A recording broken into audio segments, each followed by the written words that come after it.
¿Por qué cada palabra de la Escritura es esencial? En este sermón sobre la gracia, la paz y la gloria de Efesios, capítulo 1, versículo 2, el Dr. Martin Lloyd-Jones expone la importancia de dos palabras, gracia y paz. Gracia, paz, gloria. Gracia y paz a vosotros, de Dios nuestro Padre y del Señor Jesucristo. Efesios capítulo 1, versículo 2.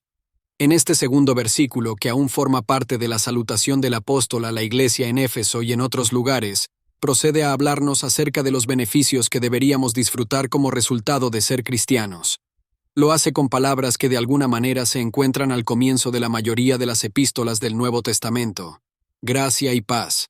Era costumbre entre los antiguos pueblos saludarse de esta manera cuando se encontraban, y el saludo favorito que un judío dirigía a otro era, la paz sea contigo.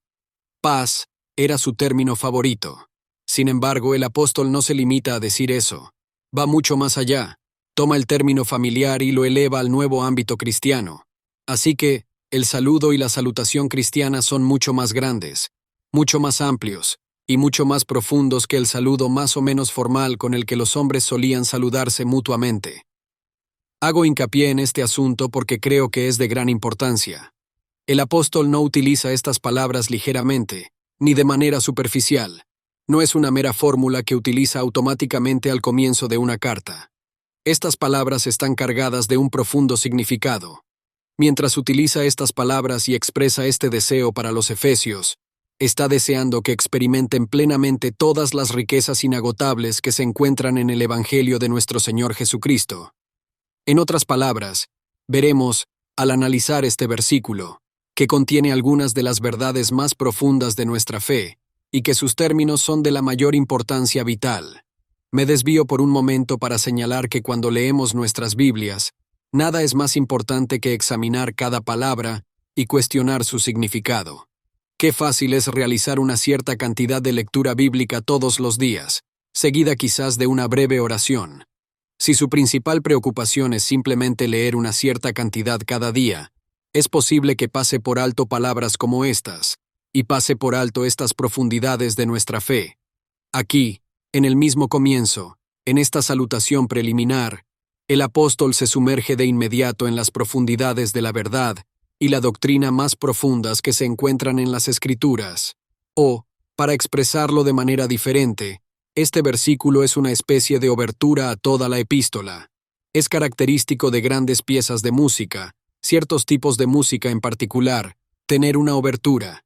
El músico comienza componiendo el cuerpo principal de la obra, que puede tener varios movimientos o actos, cada uno con su tema. Luego, una vez terminada la obra, vuelve al principio y escribe una obertura en la que recoge los principales motivos o temas que han surgido en el cuerpo de la obra. Lo hace lanzando una sugerencia, quizás en unas pocas notas, para estimular su apetito y para que tenga alguna idea de lo que va a desarrollar en el cuerpo principal de la obra.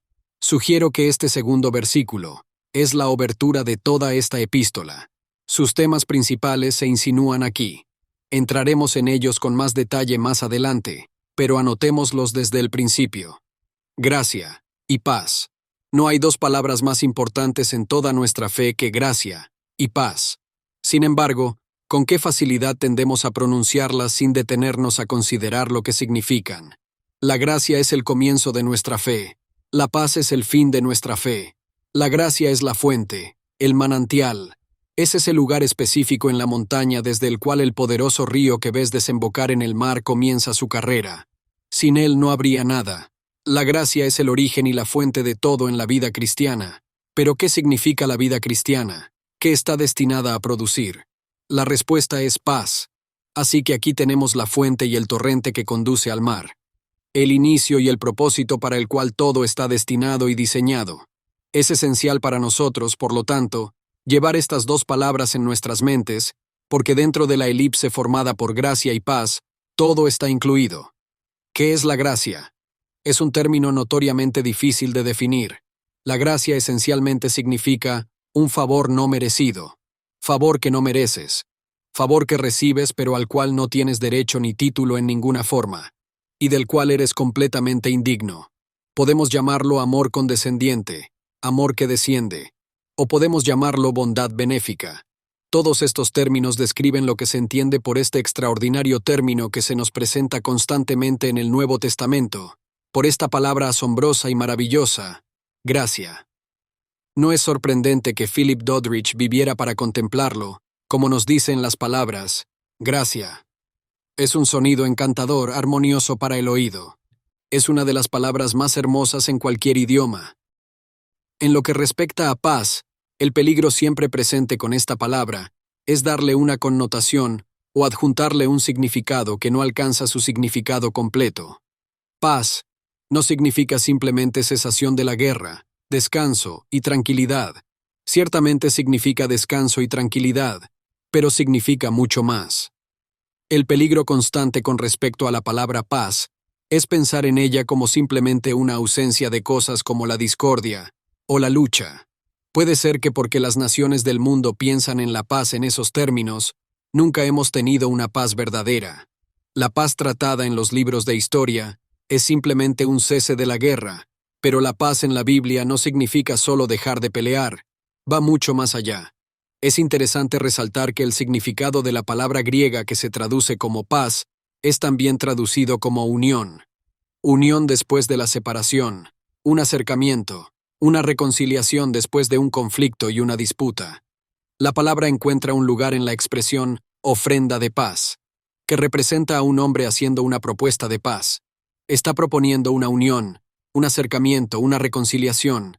En otras palabras, dos personas que han peleado y se han enfrentado dejan sus armas, se miran y se estrechan las manos. Están unidos. Hay una reconciliación. Antes había conflicto y separación. Ahora han sido reunidos. Esta idea se desarrolla en el segundo capítulo de nuestra epístola donde leemos: Él ha hecho de ambos pueblos uno solo, y ha derribado el muro intermedio de separación entre nosotros. Dos partes se han unido, el muro intermedio de separación ha desaparecido, y por un solo espíritu se unen al Señor. Ese es el significado de paz. Gracia y paz a vosotros, de Dios nuestro Padre y del Señor Jesucristo. Ahí tenemos la gracia al principio y la paz al final, pero no hemos terminado. En el momento en que nos enfrentamos a una afirmación como esta, nos vemos obligados a hacernos una pregunta. ¿Por qué desea el apóstol esto para estos efesios? La respuesta a esa pregunta, como he estado diciendo, es toda la doctrina cristiana. Debemos aprender a leer las Escrituras, y no hay nada más importante cuando lo hacemos que hacerle preguntas. ¿Por qué necesitamos gracia y paz? ¿Por qué el apóstol desea que las conozcamos? ¿Por qué usa estos términos en lugar de otros términos? La respuesta nos lleva de inmediato a verdades cristianas fundamentales. Al desearnos gracia y paz, nos está diciendo la verdad acerca de nosotros mismos. Nos está diciendo lo que necesitamos. Necesitamos la gracia que conducirá a la paz porque el hombre es lo que es como resultado de la caída y del pecado. Lo que eso significa en detalle lo expone completamente el apóstol en su segundo capítulo. El hombre en pecado está enemistado con Dios. El hombre por naturaleza, tal como nace en este mundo, es un enemigo de Dios. No solo está separado de Dios, sino que lucha contra Dios. Es un enemigo y está alienado en su mente de Dios. Todo en él por naturaleza está totalmente en contra de Dios. Esa es la verdad acerca del hombre, y el resultado es que el hombre en esta condición está luchando contra Dios, esforzándose contra Él, odiándolo. El hombre en su estado natural está dispuesto a creer cualquier afirmación en un periódico que diga que alguien ha demostrado que no hay Dios. El hombre se apresura a creer tales afirmaciones y se deleita en ellas porque es un adversario de Dios. Está en un estado de enemistad contra Dios. Además, porque el hombre está en esta relación con Dios, también está en un estado de enemistad consigo mismo. No solo está involucrado en esta lucha contra un Dios que está fuera de él, sino que también está luchando una guerra dentro de sí mismo. Ahí radica la verdadera tragedia del hombre caído. Él negaría creer lo que yo estoy diciendo, pero ciertamente es cierto de él. El hombre está en un estado de conflicto interno, y no sabe por qué es así. Quiere hacer ciertas cosas, pero algo dentro de él le dice que está mal hacerlo. Tiene algo en él que llamamos conciencia. Aunque piensa que puede ser perfectamente feliz, haga lo que haga, y aunque pueda silenciar a otras personas, no puede silenciar a esa voz interior. El hombre está en un estado de guerra interna. No sabe la razón, pero sabe que es así. Pero en las Escrituras se nos dice exactamente por qué es así. El hombre fue creado por Dios de tal manera que solo puede estar en paz consigo mismo cuando está en paz con Dios. El hombre nunca estuvo destinado a ser un Dios, pero siempre está tratando de deificarse a sí mismo. Establece sus propios deseos como las reglas y leyes de su vida, pero siempre está caracterizado por la confusión o algo peor. Algo en su interior niega sus reclamos, y así siempre está peleando y luchando consigo mismo. No conoce la verdadera paz, no tiene paz con Dios, no tiene paz consigo mismo. Y aún peor, debido a todo esto está en un estado de guerra con todos los demás. Desafortunadamente para él, todos los demás también quieren ser dioses. Debido al pecado, todos nos hemos vuelto egocéntricos, centrados en el ego, volviéndonos hacia este yo que ponemos en un pedestal y que pensamos que es tan maravilloso y superior a todos los demás. Pero todos los demás están haciendo lo mismo, y así hay guerra entre los dioses. Afirmamos que tenemos razón, y que todos los demás están equivocados. Inevitablemente el resultado es confusión, discordia e infelicidad entre los hombres. Así que ahora comenzamos a ver por qué el apóstol ora para que tengamos paz. Es debido a la triste condición del hombre, la vida del hombre como resultado del pecado, y como resultado de su alejamiento de Dios. Está en un estado de desunión dentro y fuera, en un estado de infelicidad, en un estado de miseria. Pero esto no se detiene solo ahí. El hombre ha traído todo esto sobre sí mismo debido a su desobediencia a Dios. No puede escapar de esto. Ha intentado presentar todas las explicaciones concebibles de su condición, pero ninguna es adecuada. Ha probado la teoría de la evolución, y sobre la base de esa perspectiva y enseñanza, el hombre debería haber sido emancipado y debería haber paz, pero la paz no ha llegado. Entonces el hombre intenta explicar su situación de otras maneras, pero no puede hacerlo. El hombre ha traído todo este mal sobre sí mismo debido a su deseo de ser un dios. Esto se demuestra por el hecho de que no le gusta la corrección, y de hecho, no le gusta la idea misma de la ley.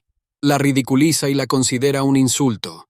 No reconoce la necesidad de ser guiado por la ley, y resiente su interferencia. Pero el gran mensaje de la Biblia es que aunque el hombre ha caído en el pecado, y se ha colocado en este estado miserable, Dios todavía se ha preocupado por él, y Dios ha intervenido e intercedido. Él ha dado leyes y regulaciones, pero el hombre invariablemente las ha rechazado. Es Dios quien ha designado gobiernos y magistrados para mantener el pecado bajo control. Pero el hombre siempre está luchando contra el orden impuesto desde afuera. No le gusta, y así muestra su terrible odio hacia Dios y su enemistad contra Dios. El hombre siempre ha rechazado lo que Dios ha proporcionado para él, y así solo hay una conclusión inevitable con respecto al hombre. El hombre se merece ampliamente el destino que ha traído sobre sí mismo. De hecho, podemos ir más allá y decir que el hombre se merece algo mucho peor. Merece ser castigado. Pero el hombre no solo es un transgresor de la ley que merece ser castigado, también es un tonto. Rechaza y no escucha la ley de Dios y por lo tanto merece castigo, merece condenación. No hay excusa para el hombre, pecó deliberadamente y cayó al principio, y aún sigue rechazando la guía de Dios día tras día. No hay argumento que se pueda ofrecer para tal persona. Dale la Biblia y se burla de ella. Aunque encontramos en la Biblia que los hombres que se han conformado a ella han encontrado felicidad y paz, los hombres la rechazan. Aunque está claro que si todas las personas en el mundo fueran verdaderamente cristianas, la mayoría de los problemas desaparecerían. El hombre aún rechaza el cristianismo. Tales criaturas no merecen nada más que el castigo y el infierno. Esta es la condición del hombre como resultado de su propia caída en el pecado. Pero es precisamente en este punto donde entra el maravilloso mensaje del Evangelio. Todo el mensaje del Evangelio se introduce con esta palabra: gracia. La gracia significa que a pesar de todo lo que he estado diciendo sobre el hombre, Dios todavía lo mira con favor. No entenderás el significado de esta palabra, gracia, a menos que aceptes completamente lo que he estado diciendo sobre el hombre en pecado. Es la falta de hacerlo primero lo que explica por qué la concepción moderna de la gracia es tan superficial e inadecuada. Es porque el hombre tiene una concepción inadecuada del pecado que tiene una concepción inadecuada de la gracia de Dios. Si quieres medir la gracia, debes primero medir las profundidades del pecado. La gracia es aquello que le dice al hombre que a pesar de todo lo que es tan cierto de él, Dios lo mira con favor. Es absolutamente no merecido, es completamente no merecido. Pero este es el mensaje de, gracia sea con vosotros. Es una acción no merecida por Dios, un amor condescendiente. Cuando el hombre en pecado merecía nada más que ser borrado de la existencia, Dios lo miró, con gracia y misericordia, y trató con él en consecuencia. Así que esta sola palabra, gracia, al comienzo de la epístola introduce todo el Evangelio. Este es el gran tema de la Escritura en todas sus partes. Por ejemplo, Pablo escribe en Romanos capítulo 5, siendo aún pecadores, Cristo murió por nosotros, pues mucho más, estando ya justificados en su sangre, por él seremos salvos de la ira. Porque si siendo enemigos, fuimos reconciliados con Dios por la muerte de su Hijo, mucho más, estando reconciliados, seremos salvos por su vida. Él dice que no éramos solo pecadores, sino enemigos. No solo habíamos caído de Dios y desobedecido a Dios, y nos encontrábamos en un estado miserable, sino que más allá de eso hay esta enemistad, este odio, este antagonismo en el espíritu. El Evangelio afirma que, a pesar de nuestra enemistad hacia Dios, Él ha dado a su Hijo por nosotros y nuestra salvación. Lo que ha hecho es hacer la paz. En el segundo capítulo de esta epístola, leemos que Él nos ha reconciliado con Él mismo y nos ha llevado a un estado de unión con Él. Su mirada sobre nosotros en gracia ha resultado en paz, y es una paz perfecta. La gracia de Dios en acción deshace completamente todo lo que hemos descrito como resultado del pecado. En primer lugar, le otorga a un hombre la paz con Dios. Justificados, pues, por la fe, tenemos paz para con Dios por medio de nuestro Señor Jesucristo. Romanos capítulo 5, versículo 1. Hemos sido reconciliados con Dios. La enemistad entre nosotros y Dios ha desaparecido debido a lo que Dios ha hecho en su gracia. Pero el resultado de la gracia no es solo la paz con Dios. Le da a un hombre paz interior. Le permite a un hombre responder por primera vez en su vida a una conciencia acusadora. Le permite a un hombre, por primera vez en su vida, tener paz en su mente y corazón. Por primera vez, un hombre es capaz de vivir verdaderamente consigo mismo y de saber que todo está bien. El conflicto ha terminado en este sentido fundamental y comprende por primera vez la causa de todos sus problemas. Ve una forma de superar todas sus dificultades y vislumbra la victoria final que le espera en Cristo. Eso, a su vez, lo lleva a un estado de paz con otras personas. Trataremos esto en detalle más adelante, pero aquí está en pocas palabras al comienzo. En el momento en que un hombre se convierte en cristiano, nada permanece igual, y nadie más permanece igual para él. A la persona que antes odiaba, ahora la ve como víctima del pecado y de Satanás, y comienza a sentir lástima por ella. Conociendo la gracia de Dios y experimentando esta nueva paz que le ha sido dada, su antiguo enemigo se ha convertido en alguien por quien él ora. Comienza a cumplir la orden de su Señor de amar a vuestros enemigos y orar por los que os ultrajan. La enemistad es abolida por la nueva perspectiva. Ahora desea ser reconciliado y estar en paz, pero a esta paz con Dios, a la paz interior y a la paz con otros, la Escritura nos dice que se agrega algo más que se llama la paz de Dios.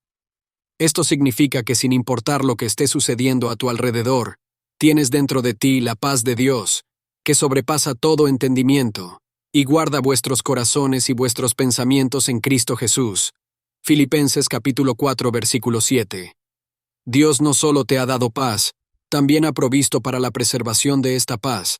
Estás guarnecido por un poder y una persona que te mantendrán en paz. Pueden sucederte muchas cosas, puedes ser víctima de la tentación a pecar, y puede que no sepas qué hacer, pero esta paz de Dios que sobrepasa todo entendimiento guardará tu corazón y tu mente. Estos son algunos de los elementos de la paz a la que nos lleva la gracia de Dios. Pero lo que estoy ansioso por enfatizar por encima de todo, es que todo esto viene a nosotros, como resultado de la gracia de Dios. Gracia y paz a vosotros, de Dios nuestro Padre. No merecemos nada, ni siquiera lo deseamos, y no podemos obtenerlo por nosotros mismos. Pero Dios nos lo da, es todo por gracia, es completamente un regalo gratuito de Dios. Pero debemos hacer una segunda pregunta: ¿cómo sucede todo esto en nosotros? ¿En qué base puede suceder todo esto en nosotros? La respuesta se da de inmediato en las dos palabras nuestro Padre. Gracia sea con vosotros. y paz de Dios nuestro Padre. La gracia cambia de inmediato toda nuestra actitud hacia Dios porque ha cambiado toda nuestra concepción de Dios. Para el cristiano, Dios es nuestro Padre. Para el cristiano, Dios no es un pensador filosófico distante, con quien habla y discute de manera ingeniosa en sus libros filosóficos. Dios no es alguna gran fuerza, algún poder inmenso lejos en algún cielo distante. Él es el Padre, mi Padre, nuestro Padre. Toda la relación entre el hombre y Dios ha sido completamente renovada y cambiada. Dios ya no es un legislador terrible y lejano esperando castigarnos. Él sigue siendo el legislador, pero también es mi Padre. Pero debemos tener cuidado, porque hay trampas por todas partes. ¿En qué sentido es Dios mi Padre? Dios, dicen muchos, es el Padre de todos los hombres. Es cierto que hay un sentido en el que Dios es el Padre de todos los hombres. Pablo, al predicar a los atenienses, dice que Dios es nuestro Padre en este sentido. Pablo dijo, porque linaje suyo somos. Hechos capítulo 17, versículo 28. Eso se refiere a Dios en su relación con nosotros como Creador. El autor de la epístola a los Hebreos escribe de manera similar cuando describe a Dios como Padre de los Espíritus. Hebreos capítulo 12, versículo 9. Dios es el Padre de todos los espíritus, ya que es su hacedor y creador, y en ese sentido es el progenitor de los espíritus de todos los hombres. Pero cuando el apóstol dice nuestro Padre, en Efesios capítulo 1, versículo 2, no está hablando en ese sentido. Dios no es el Padre en el sentido general solamente, sino nuestro Padre, en un sentido más grande. Cada hombre, debido al pecado, ha perdido de esa relación inicial, y por lo tanto, nuestro Señor pudo decir a ciertos judíos, vosotros sois de vuestro padre el diablo. Juan capítulo 8, versículo 44. Claramente ellos no eran hijos de Dios. Así que el apóstol aquí no está simplemente describiendo a Dios en términos generales de paternidad o en términos de creación. Hay un nuevo elemento y se introduce al final del versículo, gracia y paz a vosotros, de Dios nuestro Padre y del Señor Jesucristo. Esto es lo que diferencia al cristianismo. Esto es lo que cambia todo. Es nuestro Señor Jesucristo. Para evitar cualquier incertidumbre o confusión, resaltemos lo que Pablo dice en esta salutación. La gracia y la paz provienen igualmente del Señor Jesucristo y del Padre. Esta es una doctrina vital.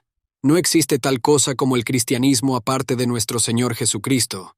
No hay bendición de Dios para el hombre en un sentido cristiano excepto en y a través de nuestro Señor Jesucristo. Cualquier cosa que pretenda ser cristianismo sin tener a Cristo al principio, en el centro y al final, es una negación del cristianismo. Llámalo como lo llames. No hay cristianismo aparte de Él. Él lo es todo. ¿Quién es esta persona a quien el apóstol une con Dios el Padre? Observemos los términos empleados. Él es el Señor, es decir, Jehová. La palabra aquí traducida como Señor era la palabra que los judíos en la antigua dispensación usaban para referirse a Dios. Era el nombre más grande de todos, el nombre tan sagrado que ni siquiera se atrevían a pronunciarlo. Jehová es el nombre de Dios, el Dios del pacto.